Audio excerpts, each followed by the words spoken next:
Most market centers are frustrated that they are not seeing a lot of engagement online and that they're not seeing people reach out interested in joining their brokerage through their online efforts. Big piece of real estate marketing right now is social media. There are gurus that are saying 50% of your time should be spent creating content and sharing online. If you're going to preach to your agents that your social media marketing is the open sign to your business, then you need to have that open sign on as well. I think that a lot of times leadership assume that agents aren't interested in the social media channels. It doesn't serve them directly after they're in your brokerage. And so why would they want to engage? But without their engagement, you're not really going to spread to other people. And I think that it is a problem when market centers are leaning into their agents exclusively to be the reason why their social media marketing grows. Social media marketing is its own lead generation tool. So you can lean into your agents, but truly you're going to have to be the one that does the most heavy lifting in order to get this off the ground and running efficiently. So there's a couple of reasons why this is happening. The first one, the most clear one, is going to be that you don't know who your audience is. We all have this avatar of who it is that we want inside of our office. But the real question is, who are you already attracting? What agents are already on your team or in your office? And what are their biggest problems? Why did they choose you? How can you speak to people online so that you can get other people who are feeling the same way into your circle? The next thing would be that you've given the job to somebody who's not qualified. And I mean this in the most loving way possible. Marketing has shifted in such a way that you cannot give it to your front desk person, and it makes sense. You can give somebody a formula, but there is a finesse to online presence that just cannot be manufactured. And when you start posting a lot of Canva graphics or AI generated flyers, please do not do that, then you're not creating that authentic experience and that relationship building opportunity between you and the person that you're wanting to bring into your circle. Again, there's no social media class that you're going to go to that is going to say, oh yeah, you can just post graphics all day long and it's going to, make something happen. They are preaching that you need to be human, you need to be approachable, you need to be authentic and show the behind the scenes, the real view in how you can help people. And you're not going to do that with a Canva graphic. So one of the things that I typically challenge people with at the end of my social media marketing classes is to get online and post on social media every day for 2 weeks without using Canva at all. It's not that I don't like Canva. I do. It's just, how can you get online and be creative? How can you use your words, your personality, and your day-to-day life in such a way that it makes sense online, that people want to see it? I promise you, you're going to see more engagement if you ditch Canva for just a little while and stretch the muscle of creativity just through video and picture. Finally, what are you going to do about this? How are you going to grow? What are the steps to get you there? So you're going to have to start internally. If you're not used to being on camera, if you're not used to taking pictures or being on video, then start internal. Get yourself your Facebook group. Shoot a video. We have this training on Friday, and this is why that's important to you. And just start practicing, sharing. What is the one thing? What is the message that I'm trying to tell people whenever I get on camera and share this today? Practice with different formats. Do some green screen stuff, get some cuts and piece it together. Try some trending things.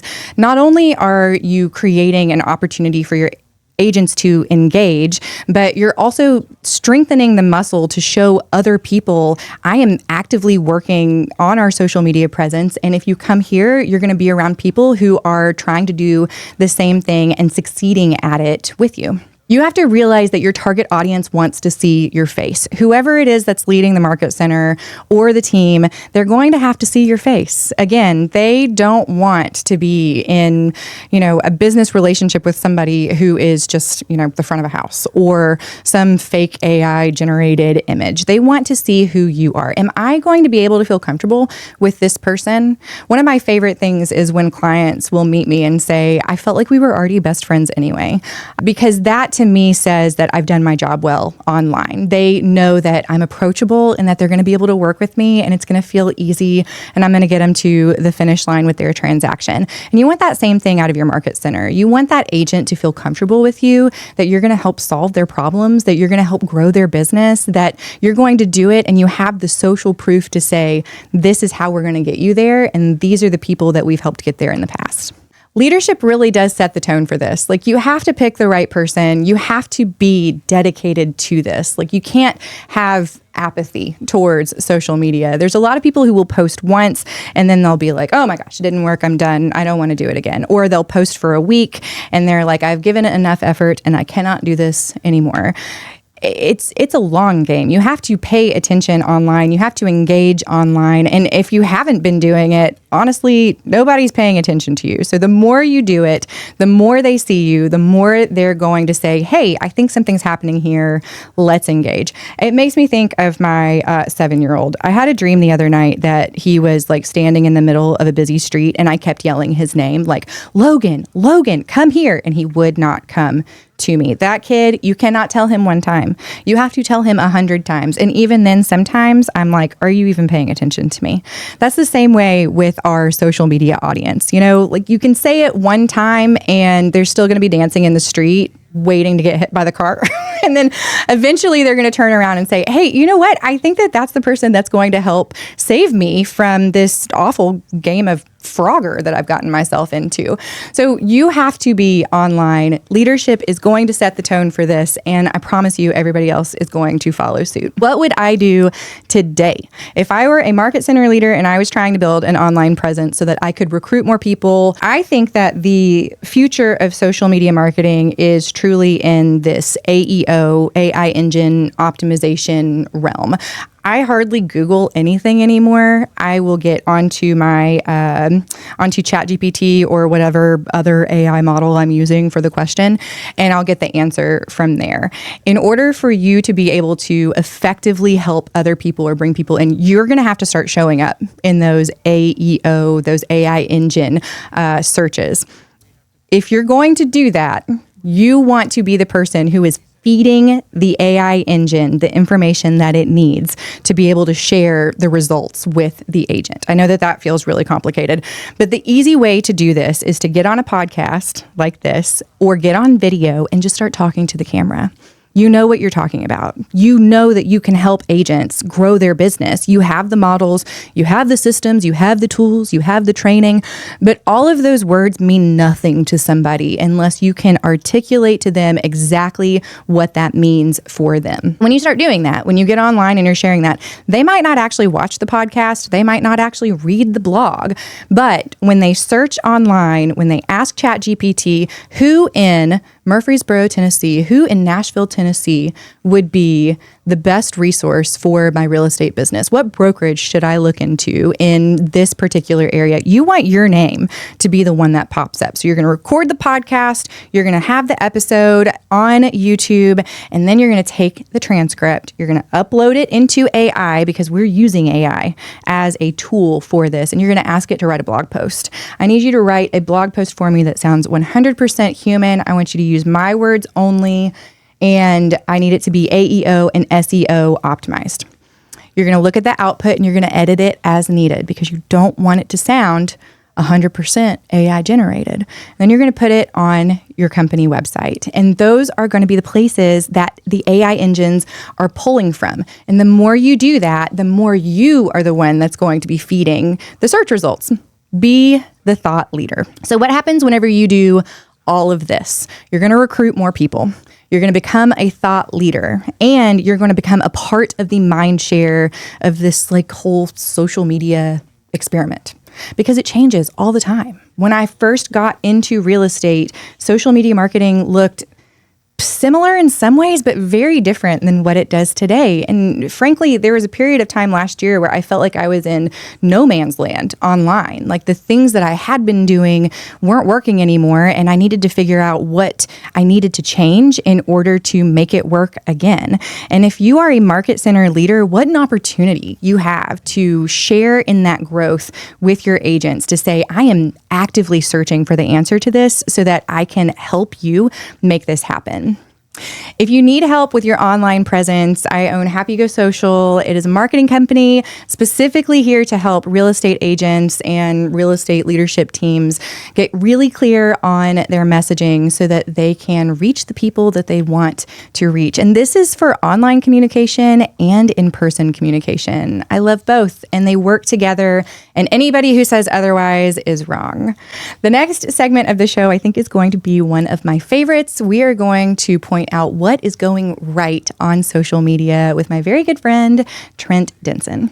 I'm the founder of Spread the Positive and the STP Podcast Network. Super happy to have the Happy Go Social Pod as part of our network and our go-to social media partner. I am so excited about this. Yeah, this is going to be awesome. Really? But our tagline is bringing light to what's going right, showcasing and facilitating efforts that are making a positive impact in our local communities and beyond. Look at you. I've said that a time or two. You have. Yes. I can do the preamble with exactly the same amount of confidence, but I don't think anybody cares about it's all good. The preamble to the Constitution. Yeah. This was wonderful. Okay. I loved how you did that. Yeah. Spread the positive, Happy Go Social. I just feel like positive, happy. Yeah. Like it just makes the most amount of sense. Symbiotic.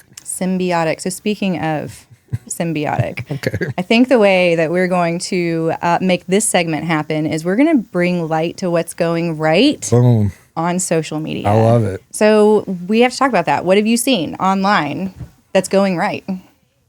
That's a loaded question. You know, I think there's a lot of doom and gloom around social media. There's a lot of stuff going around about how screen time's affecting kids and us and the whole world. So there is definitely some awareness that needs to be accounted for on that front. But at the same time, there's a lot of amazing things that are being showcased on social media that oftentimes get overlooked or overshadowed by the doom and gloom that we get so much of on all outlets. So that's really the crux and the origin to like why this whole thing exists with Spread the Positive. So I got to plug us. Like I would say pretty much every show that we've ever produced has been in alignment with the mission to Spread the Positive and creating, great stories. And I always say we fill those three buckets: community, content, and connection, and how those all pour into one another. So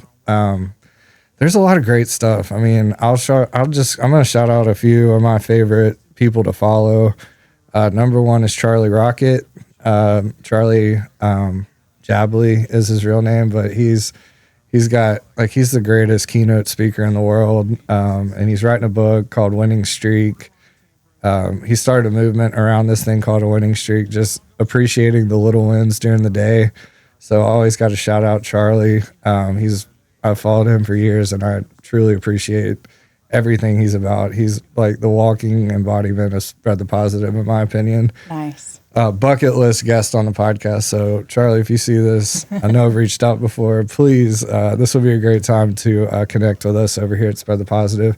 But I don't want to just plug Spread the Positive. There's like the MD motivator guy. Like he's incredible. Like I don't know. There's so many good things. Like when people are in need, and even when they don't have that much to give, but they give to someone, and then they get rewarded with like $1,000. You know, it's life changing stuff. I saw another one where a YouTuber was going around like last day of the month and offering to pay people's rent for the next month. Yes. Like stuff like that is incredible. And like that should be celebrated. So I think there's a lot of really awesome stuff that's on social media that again gets drowned out or overshadowed by the doom and gloom and everything that's going wrong. So that's the whole point of this whole thing, is to really seek that stuff out and be part of a counter to the overarching doom and gloom. Yes. I loved what you said earlier about how like too much screen time is not good for us. But then of course you have this like opportunity to share and do like the thing with the at the end of the month. He probably funds that through his social media efforts. So he's a YouTuber who makes millions of dollars. Right. Without doing that, he wouldn't be able to make that happen. But, you know, I think there's this fallacy that, you know, the algorithm's just going to give me what the algorithm's going to give me. And I actually am very much in charge Yes. of what it is that it's going to be feeding me. So if I limit my time to an hour and a half a day online on social media, which don't act like that's a lot because we all know that we're doing more than that, then, you can be really specific about what it is that you're curating online. Yeah, I love my algorithm. Do you? I know, me too. There's some days where I'm like, you get me. You just get me. I needed that video. I needed that right now. Yes. So true. So absolutely. true. But I think that, we're kind of leaning into this analog, which is so funny to me because there's no way that I could actually be. I always loved to pretend that I could be like Laura Ingalls Wilder, I bake the bread and I have the chickens, but I also very much love hot running water and electricity.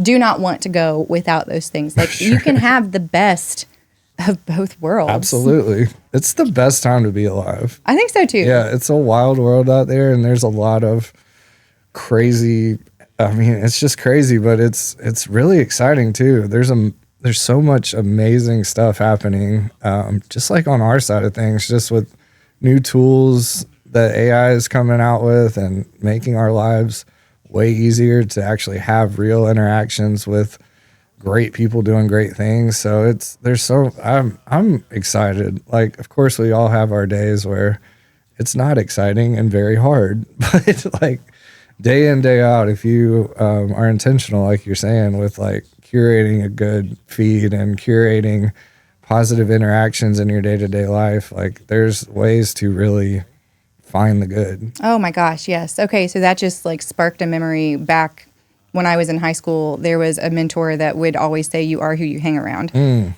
that was back when analog was actually... Well, it was closer to an analog time, but that was in 2008, so it was still pretty digital. Yep. But you are who you hang around, and of course he was meaning in real life, but I definitely think that it applies online. And that's so much of what I like to talk about is just this Venn diagram of your online presence and your in-person presence. But you are who you hang around online. You are what you consume. 1000%. So. And that's why first of all, I love the name Happy Go Social. We've talked about this off air.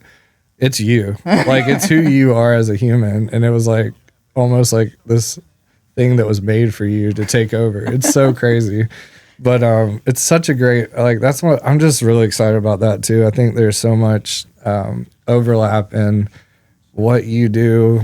Obviously the real estate stuff is amazing. I know that's your main niche, but there's also just you can help what we're doing very easily. You're doing this podcast, you're going to be helping push our messaging, and it's a great fit. So I'm super pumped. This is going to be really fun. I love that. I think there is this challenge around social media that it's just not fun. People don't want to do it. It feels like this big, heavy, awful task. And in my opinion, if you're not having fun doing it, you're not doing it right. Amen. And if I can find joy and fun, then I can make it to the finish line. So I just love helping people find the happy in what it is that they're doing so that they can go social.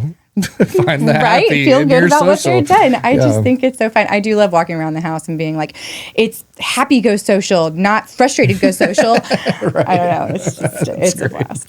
Well, I think this will be a super fun segment. I'm just gonna get online and find what's going right. What'd be cool is we'll be able to pull up clips. We could pull up clips that were this is... Shut up. Yeah. I love technology. Yeah, me too. That's so Post-production. Cool. We'll fix it in post. I love that. Excuse me. Thank you so much for coming today. Next week, we're going to talk more about messaging, marketing, your real estate business, a little bit of real life. I might say the preamble to the Constitution, but I probably won't. Please tune in for that.